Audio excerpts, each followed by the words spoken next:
गुजरात के वलसाड जिले के धर्मपुर नाम के एक शांत शहर के मुख्य बाजार में महावीर ज्वेलर्स नाम की एक बड़ी आभूषणों की दुकान है। उस दुकान के मालिक जयेश भाई है। उस इलाके में चोरी चपाटी बहुत कम होती थी, इसलिए व्यापारी बड़े विश्वास के साथ अपना व्यापार करते। इसी इलाके में जग्गू और बंटी नाम के दो चोर रहते। वे हमेशा सिर से पांव तक काले कपड़े और चेहरे पर काला नकाब पहनकर घूमते और एक दूसरे से डिंगे मारते। वे दुनिया के सबसे बड़े चोर हैं। उन्होंने एक बड़ी आभूषणों की दुकान लूटकर रातों रात करोड़पति बनने की एक बहुत बड़ी योजना बनाई। एक दिन आधी रात का समय था। पूरा बाजार वीरान पड़ा था। स्ट्रीट लाइट धीमी रोशनी दे रही थी। जग्गू और बंटी हाथ में बड़े लोहे के रॉड, कटर और काले बैग लेकर चलते हुए महावीर ज्वेलर के पीछे वाले हिस्से में पहुंचे। जग्गू ने अपने मुंछों पर ताव देते हुए, अरे बंटी, आज से हमारी गरीबी दूर हो जाएगी रे। इस दुकान में कम से कम 5 करोड़ रुपए के सोने के हार और हीरे और अंगूठियां है। मैं खिड़की से ग्रिल काटता हूँ तो आसपास पर नजर रखना कि कोई आ तो नहीं रहा है, समझा? ठीक है जग्गू भैया, आपके दिमाग के आगे तो कोई भी ताला झुक जाएगा। आज की रात हमारी है।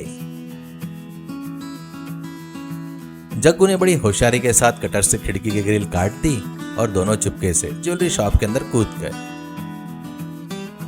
दुकान के अंदर कांच के शोकेश में जगमगाते सोने के हार, सोने की चूड़ियां और हीरे का हार देखकर दोनों की आंखें खुशी से चमक उठी। बंटी ने उतावले में शोकेश का ताला तोड़ा और सारे गहने काले बैग में ठूसना शुरू कर दिया।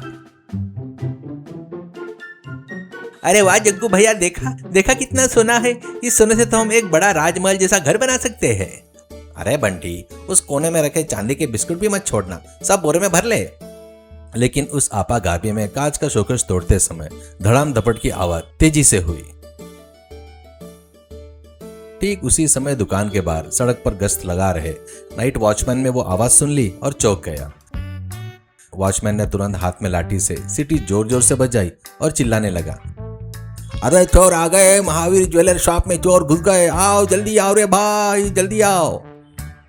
वह आवाज सुनते ही आसपास के गलियों के स्थानीय लोग, व्यापारी और दुकान के मालिक जयेश भाई हाथ में लाठी लिए डंडा लेकर दौड़ते हुए दुकान के सामने पहुंच गए। जयेश भाई गुस्से से लाठी लहराते हुए चिल्लाए, अरे ओ चोरों के बच्चे, मेरा खून पसीने की कमाई महावीर ज्वेलरी शॉप में घुसकर मेरे करोड़ों रुपए के सोना लुटोगे क्या? अरे बाहर आओ, देखो मैं तुम्हारी खाल खींचकर मिर्च लगा दूंगा। हाँ जयेश भाई, आजकल इन चोरों की हिम्मत बहुत बढ़ गई है। इन्हें यहीं बंद करके बीच सड़क पर पीटेंगे, इन्हें अंदर ही सुखा देंगे। तभी एक स्थानीय युवक दौड़ता हुआ आया। उसने दुकान के सामने एक बड़ा लोहे का शटर धड़ाम से नीचे गिरा दिया और बाहर से बड़ा ताला लोहे का लगा दिया। बाहर बहुत सारे लोग जमा हो चुके थे और सभी के हाथों में लाठियां थी। भीड़ गुस्से में चिल्ला रही थी, ओ चोरों बाहर निकलो, एक एक की हड्डियां तोड़ देंगे, तुम्हें मार मार कर बाजार में घुमाएंगे। दुकान के अंदर मौजूदा जग्गू और बंटी ने जब ये आवाज और चेतावनियां सुनी तो उनके कलेजे कांप उठे।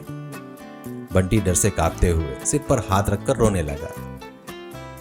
अरे बाप रे जग्गू भैया, हमारी पूरी योजना तो उल्टी पड़ गई रे बाबा। बाहर के लोग लाठियां लेकर मारने की बातें कर रहे हैं। अगर उन्होंने हमें पकड़ लिया तो हमारी जान पक्का जाएगी। जग्गू ने भी बाहर भीड़ का गुस्सा सुना और उसके पैर गिड़गिड़ाने लगे। अरे मोरी मैया बंटी, उनकी आवाज में हमें जान से मारने का गुस्सा दिख रहा है रे। अगर हम बाहर गए तो हमें मार डालेंगे, हमारी लाश भी नहीं बचेगी। अब क्या करेंगे? भैया, लोगों के हाथ में मरने से अच्छा है कि पुलिस की लाठियां खा ले। तुरंत 100 नंबर पर फोन करो, पुलिस की मदद मांगो भैया, कम से कम हमारी जान तो बच जाएगी ना। जग्गू ने कांपते हाथों से जेब में मोबाइल निकाला और 100 नंबर डायल कर दिया। हेलो पुलिस कंट्रोल रूम, आपातकालीन सेवा विभाग, कहिए आपको क्या सहायता चाहिए? सर हम चोर हैं सर। हाँ सर, हम महावीर ज्वेलर के शॉप में अंदर चोरी करने घुसे थे सर, लेकिन बाहर पूरे गांव के लोग लाठियां और पत्थर लेकर हमें पीटने के लिए शटर गिराकर ताला लगा चुके हैं सर। वे बाहर हमें जान से मारने की धमकियां दे रहे हैं सर। क्या तुम सच में चोर या मेरे साथ कोई मजाक कर रहे हो? बंटी फोन छीनकर रोते हुए, सर ये भी कोई मजाक नहीं है सर यह हमारी जान जाने वाली है। भीड़ के हाथ से पीट पीट कर मरने से तो अच्छा है कि हम आपकी लाठियाँ खा ले सर। कृपया करके एक बड़ी टीम भेजिए सर, हमारी जान बचाइए। हम अपनी सारी गलतियाँ कोर्ट में कबूल कर लेंगे सर। ठीक है, तुम घबराओ मत। हम तुरंत धर्मपुर पुलिस स्टेशन वायरल संदेश भेज रहे हैं। 10 मिनट बाद पीयू पीयू पीयू की सायरन की आवाज के साथ एक सफेद पुलिस की जीप महावीर ज्वेलर के सामने आकर रुकी।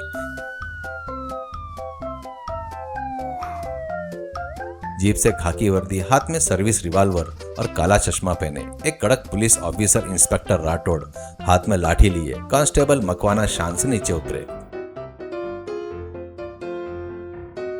इंस्पेक्टर राठौड़ मुझ पर ताव देते हुए, सब लोग पीछे हटो, कानून के हाथ अपने हाथ में नहीं लेंगे, पुलिस डिपार्टमेंट आ चुका है।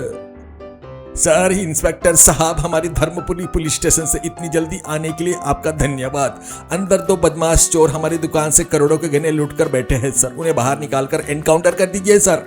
इंस्पेक्टर राठौड़ गंभीरता से अपने बेल्ट को ठीक करते हुए, जयेश भाई, कानून अपना काम करेगा। गुजरात पुलिस के रहते कोई अपराध भी नहीं बच पाएगा। आप सब संयम बनाइए, अगर आप उन्हें मारेंगे तो आप पर ही उल्टा केस दर्ज हो जाएगा। आप शांत रहिए। कांस्टेबल मकवाना, तुम तुरंत शटर तोड़ो और शटर उठाओ। कांस्टेबल मकवाना ने झटपट ताला तोड़ा और शटर को एक झटके में ऊपर उठा दिया। शटर उठते ही अंदर काले कपड़े में, हाथ में भारी सोना और गहने के बैग लिए थर थर कांपते हुए जग्गू और बंटी दिखाई दिए। पुलिस की खाकी वर्दी देखते ही जग्गू और बंटू की जान में जान आ गई। वे गहने के बैग समेत दौड़कर आए और पुलिस इंस्पेक्टर राठौड़ के पैरों पर गिर पड़े। हे भगवान रूपी पुलिस सर, आप सही वक्त पर आकर हमारी जान बचा ली सर। बाहर के लोग हमें टुकड़े टुकड़े करने की धमकी दे रहे हैं सर। हमने चोरी की है, ये सच बात है सर। ये सारे गहने आप ही रख लीजिए और हमें तुरंत स्टेशन ले जाकर जेल के लॉकअप में बंद कर दीजिए सर। हाँ सर, हमें अपनी जीप में बिठाकर इस गांव की सीमा से बाहर निकाल कर ले चलिए सर। इंस्पेक्टर राठौड़ कॉलर पकड़कर उठाते हुए, उठो चोरो, पुलिस के होते हुए तुम्हें जनता से डरने की जरूरत नहीं है। मकवाना, इन सोने के बैग को क्राइम सीन प्रॉपर्टी के तौर पर सीज करो। इन दोनों चोरों को हाथ में हथकड़ी लगा और जीप की पिछली सीट में बिठा दो। कांस्टेबल मकवाना ने सोने का बैग जीप में रखा, दोनों चोर को हथकड़ी लगाई और जीप में बिठा दिया। जयेश भाई चिंता से जाते हुए पूछा, सर मेरे सोने का क्या होगा? वो अभी मुझे दे दीजिए सर। इंस्पेक्टर राठौड़ प्रोफेशनल अंदाज में, अरे जयेश भाई, ये कोर्ट का प्रोसीजर है। बरामद किए गए सोने को मजिस्ट्रेट के सामने पेश करके पंचनामा करना होगा। आप कल सुबह 10 बजे स्टेशन आइए, अपना सोना क्लेम कर लीजिए। तब तक कोई घबराने की जरूरत नहीं है। यह सुनकर पूरी भीड़ ने तालियां बजाई। पुलिस जिंदाबाद, इंस्पेक्टर साहब जिंदाबाद करके नारे लगाने लगे। इंस्पेक्टर राठौड़ जीप में बैठे सायरन बजाते हुए तेजी से वहां से निकल गए। जयेश भाई और गांव के लोग खुश होकर पुलिस की तारीफ करने लगे। ठीक 5 मिनट बाद पियो पियो पियो करती हुई एक असली पुलिस वैन धर्मपुर के पुलिस इंस्पेक्टर जडेजा अपनी टीम के साथ वहां पहुंचे। अरे कहां है वो चोर? जयेश भाई, कंट्रोल रूम से फोन आया था, क्या चोर अभी भी अंदर है? जयेश भाई और गांव के लोग भौचक्के होकर एक दूसरे का मुंह देखने लगे। क्या है सर? अभी तो आपके इंस्पेक्टर राठौड़ और कांस्टेबल आकर उन 2 चोर को 5 करोड़ के गहने के समेत जीप में बिठाकर स्टेशन लेकर चले गए हैं। हमारे धर्मपुरी पुलिस स्टेशन में राठौड़ नाम का कोई अफसर नहीं है। ओह नो, इसका मतलब पुलिस कंट्रोल रूम में फोन आने से तुरंत बाद उन चोरों के गिरोह के बाकी 2 चोर ने पुलिस की नकली वर्दी पहनकर किराए की जीप पर सायरन लगाकर तुम्हारे सोने को चोरी करके सोना उड़ाकर लेकर चले गए होंगे। यह सुनते ही जयेश भाई के होश उड़ गए। हे भगवान, पुलिस जिंदाबाद के नारे लगाकर हमने खुद अपने हाथों से चोरों को और सोने को जीप में बिठाकर विदा कर दिया। क्या इतना बड़ा धोखा हो गया रे बाबा। जयेश भाई चक्कर आकर गिर पड़े और गांव के लोग अपना सिर पकड़कर खड़े रहे।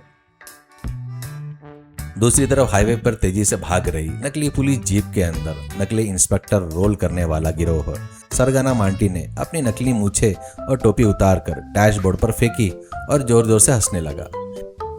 यह देखकर जग्गू और बंटी हैरान हो गए। अरे बेवकूफ जग्गू और बंटी, कैसा लगा तुम्हें मंटी भैया का मास्टर प्लान?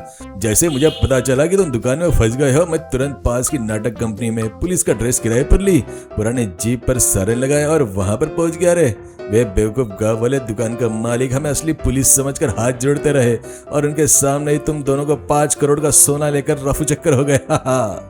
हाँ भैया, जब वे पुलिस जिंदाबाद के नारे लगा रहे थे तो मुझे अपनी हंसी रोक पाना बहुत मुश्किल हो रहा था भैया।